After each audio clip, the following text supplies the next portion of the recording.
जय श्री राम। शंखनाद में आपका स्वागत है। आपने ऐसे लोग देखे होंगे जो अगर किसी को सामान्य तौर से रोक नहीं पाते, कोई काम करने से रोक नहीं पाते समझाकर या फिर ट्रिक लगाकर, तो वो जोर आजमाइश करने लगते हैं, ताकत दिखाने लगते हैं, हंगामा करने लगते हैं ताकि ऐसे ना सही तो वैसे रोक ले। कुछ यही हो रहा है बंगाल के अंदर, जब टीएमसी, उनके नेता ममता बनर्जी, ये लोग एसआईआर को रोक नहीं पाए, चुनाव आयोग को रोक नहीं पाए, एसआईआर में लगाए गए अधिकारियों को, केंद्रीय अधिकारियों को नहीं रोक पाए, फिर एआई का इस्तेमाल नहीं रोक पाए, उसके बाद सुनवाई नहीं रोक पाए, तो अब इन्होंने हंगामा करना शुरू कर दिया है और नौबत तोड़फोड़ तक आ गई है। और ये हुआ है मुर्शिदाबाद में, मुर्शिदाबाद के फरक्का इलाके में। और यहां से इनके टीएमसी के ही विधायक हैं मोनिरुल इस्लाम। इस इलाके में एसआईआर की जो सुनवाई हो रही है, उन मामलों की जो लॉजिकल विसंगतियां जिनमें पाई गई है या जिनकी मैपिंग नहीं हो पाई है, 1,24,00,000 करीब मामले हैं, इन मामलों की जो सुनवाई हो रही है उसका इन्होंने विरोध किया और बीडीओ दफ्तर पर धावा बोल दिया लोगों ने, और वहां पर हंगामा हुआ है। और करने वाले कौन थे? ये थे बीएलओ, ब्लॉक लेवल ऑफिसर, जो कि एक सरकारी कर्मचारी है राज्य सरकार के। कोई स्कूल में काम करता है, कोई पंचायत में काम करने वाला, कोई स्वास्थ्य विभाग में काम करने वाला, वो बीएलओ ने, बीएलओ ब्लॉक लेवल ऑफिसर, उन्होंने हंगामा कर दिया। 50 बीएलओ ने इस्तीफा दे दिया। लगभग 30 बीएलओ मोनिरुल इस्लाम के नेतृत्व में बीडीओ, ब्लॉक डेवलपमेंट ऑफिसर के दफ्तर पहुंचे, वहां पर इसका विरोध किया सुनवाई का।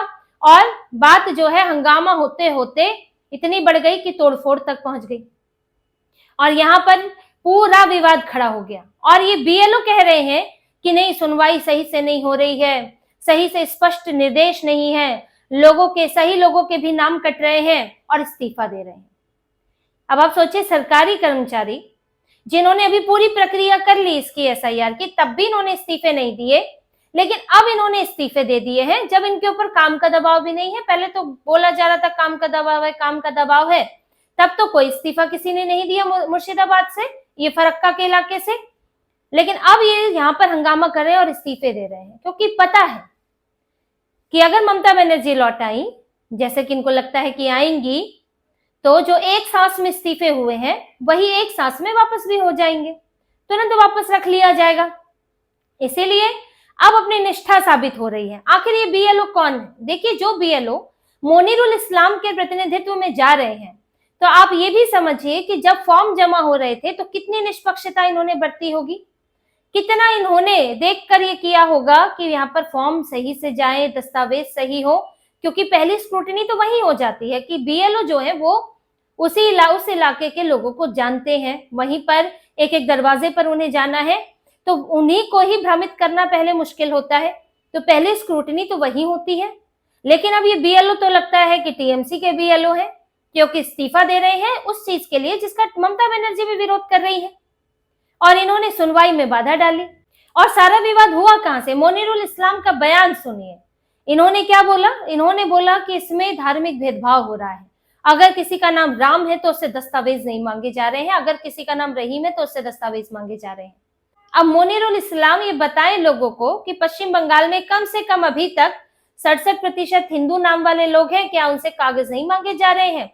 जो 1,24,00,000 सुनवाई हो रही है इतने लोगों की, क्या उसमें सिर्फ मुसलमान है? उन्हीं से कागज के लिए बुलाया जा रहा है? ऐसा होता तो फिर यही होता कि कोई भी हिंदू का नाम, सिख, ईसाई का नाम इसमें नहीं होता, लेकिन नाम है। तो ये तो लोगों को बरगलाने की बात है, झूठ बोलने की बात है, और सिर्फ हंगामा खड़ा करना है कि यहाँ पर सुनवाई में बाधा हो, एसआईआर का काम रुक जाए, सुप्रीम कोर्ट कुछ दखल दे दे। तो ये कोशिश है, क्योंकि समस्या इन्हें हो गई है एआई से। इन्हें समस्या तब तक उतनी नहीं थी जब तक बीएलओ का फॉर्म भरना था, कागज देने थे, तो कागज का तो जुगाड़ लगा लिया गया। मुर्शिदाबाद इलाका है, 70% मुसलमान आबादी है, लेकिन उसमें भी जो रिपोर्ट्स हैं कि घुसपैठी ज्यादा है, भारत के मुसलमान कम है, बांग्लादेशी ज्यादा है जो वहां पर आकर बसते गए। यहाँ तक कि जो वहां पहले रहने वाले, पार्टीशन के समय से, जो विभाजन के बाद से मुसलमान रह रहे हैं, उनके लिए भी मुसीबत खड़ी हो गई कि इन्होंने आकर उनका रोजगार ले लिया, जमीनें खरीद रहे हैं, वो उनकी तक मुसीबत है। और यहाँ पर घुसपैठी आकर बस के कागज बना लिया है, आधार कार्ड, राशन कार्ड, सब कुछ, और जब एन्यूमरेशन फॉर्म भरे गए तो उसमें जो विसंगतियां पाई गई हैं वो किस तरह की विसंगतियां हैं कि एक के घर में 10-10, 15 बच्चे, 6 बच्चे, 7-8 बच्चे हैं। ये शिकायत तो पहले भी आई थी कि किसी एक व्यक्ति के दस्तावेज लेकर कोई भी उसे अपना पिता बता दे रहा है, अपना रिश्तेदार बता दे रहा है और उस घर का सदस्य बन जा रहा है। यानी कि मान लीजिए कोई घुसपैठिया है जिसका नाम 2002 की लिस्ट में तो है नहीं, अभी आधार कार्ड है, राशन कार्ड है, लेकिन उसका कोई फायदा नहीं है। और अब वो अपनी फैमिली ट्री कैसे दिखाएगा? उसको दिखानी, ये जो एआई है वो फैमिली ट्री भी देख रहा है, यानी कि 2002 से फैमिली ट्री देख रहा है, और जो इसमें एक एड्रेस पे जो लोग हैं उनका भी मिलान कर रहा है कि उस एड्रेस पे कितने लोग बताए जा रहे हैं, उनकी उम्र क्या है, उम्र में अंतर क्या है, नाम क्या बताया गया है, ये सब एआई खंगाल रहा है। तो अब यहाँ मुसीबत इनके लिए ये हो गई कि इन्होंने सोचा था कि किसी को भी अपना पिता बना के नाम बदल के और उसमें बता देंगे कि भाई इनका तो 2002 की लिस्ट में था, ये मेरे पिता हैं, 2002 की लिस्ट में नाम था, अब इनको दस्तावेज देने की मौजूदा समय में जरूरत नहीं है। लेकिन जब अब एआई ने चेक किया तो दिख रहा है कि उस व्यक्ति के नाम पर कई बच्चे हैं। ये भी दिख रहा है कि वो व्यक्ति और उसके बच्चों की उम्र में मात्र 10 साल 15 साल का अंतर है। तो अब शक तो है, अब शक है तो बुलाया जा रहा है, बुलाया जा रहा है तो तकलीफ हो रही है। कहते हैं ये तो वो है जो कहते हैं कि कागज नहीं दिखाएंगे, अब कागज दिखाने पड़ेंगे, कागज है भी नहीं। तो सारी समस्या यही खड़ी हो गई है। ये जो 58 लाख नाम कटे, ये तो एक शुरुआती दौर था, जो मृतक थे उनके नाम कट गए, स्वाभाविक तौर पर जो कटने वाले थे या जिन्होंने पलायन कर दिया है वो कट गए, या जो डुप्लीकेट थे यानी कि हटने चाहिए थे इतने लंबे समय में हटे नहीं, तो वो सब पहली नजर में हटाए गए 58 लाख नाम। लेकिन अब वो हैं जो कि गड़बड़ियां जिसने की होंगी वो पकड़ में आ जाएगा, जिसने सिस्टम का फायदा उठाने की कोशिश की होगी। अब इससे इनकार तो नहीं किया जा सकता कि बीएलओ की कोई भूमिका नहीं रही होगी। बीएलओ ने बिल्कुल निष्पक्षता के साथ काम किया है। इसको कहना तो बड़ा मुश्किल है, क्योंकि जिस तरह से इनके बीएलओ संगठन है, कभी चुनाव आयोग के दफ्तर पर हंगामा कर देते, कभी इस्तीफा दे देते हैं, तो जब वो ड्यूटी पर लगे होंगे तो उन्होंने क्या किया होगा।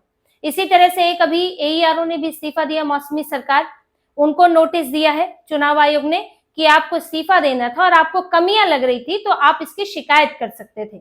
ये आपको इस तरह इस्तीफा देके और मीडिया में सब करके आप एक सरकारी अधिकारी कर्मचारी हैं, तो आपको अपनी मर्यादाएं सीमाएं पता होनी चाहिए। अब इसके लिए नोटिस उन्हें जारी किया है। तो मौसमी सरकार का भी कहना था कि नहीं, ये प्रक्रिया सही नहीं है, सही लोगों के नाम कट रहे हैं। अब है तो राज्य सरकार के कर्मचारी, डीएम एसडीएम स्तर के जो कर्मचारी होते हैं, अधिकारी होते हैं, वही बनाए जाते हैं, ईआरओ और एईआरओ। तो ये पहले तो इसमें कि साफ दिखता है कि कैसे पूरा सिस्टम के अंदर तक टीएमसी है। यहां तक कि हर एक, अब ये कहेंगे जो कर्मचारी हैं वो भी टीएमसी से कई जुड़े हुए हैं, उनके यूनियन का हिस्सा है, संगठन का हिस्सा है। तो ये बात संदेह तो पैदा करती है कि इतने सालों में जो वोटर लिस्ट में बदलाव हुए हैं, क्या वो सही तरीके से हुए हैं या नहीं हुए हैं। पर इससे ज्यादा ये भी ये चीज दिखा रही है, जो हंगामा हो रहा है, जो लड़ाई झगड़ा करने की कोशिश हो रही है, उससे ये साफ दिख रहा है कि परेशानी बढ़ गई है। चुनाव आयोग फर्जी वोट हटाने की दिशा में सही काम कर रहा है।